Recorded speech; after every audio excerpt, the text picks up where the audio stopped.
Okay, Assalamualaikum. Jom kita tengok the next apartment dekat Kota Baru. Okay, mula-mula kita masuk apartment ni.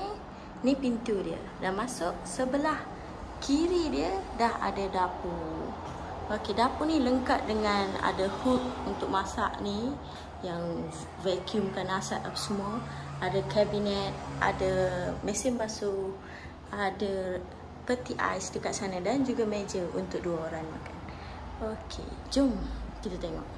Rumah ni juga adalah, apartment ni juga adalah berkonsepkan studio. Yang ni boleh dikatakan fully furnished lah. Sebab dah ada katil, dah ada sofa dekat situ dan ada TV.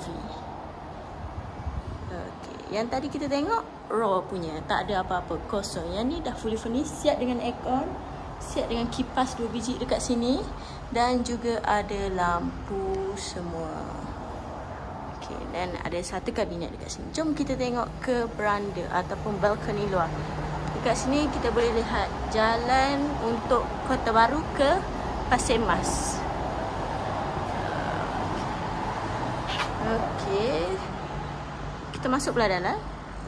Kita pergi ke toilet. Dekat sana ada almari dah, kalau ada baju apa semua dah tak perlu risau untuk beli almari baru. Okey, ni dia punya bilik air ataupun toilet. Dah siap dengan heater ataupun pemanas tu, shower yang boleh mandi kalau sejuk, boleh guna dia untuk panaskan air, dan siap dengan toilet bowl dan juga sinki. Okey.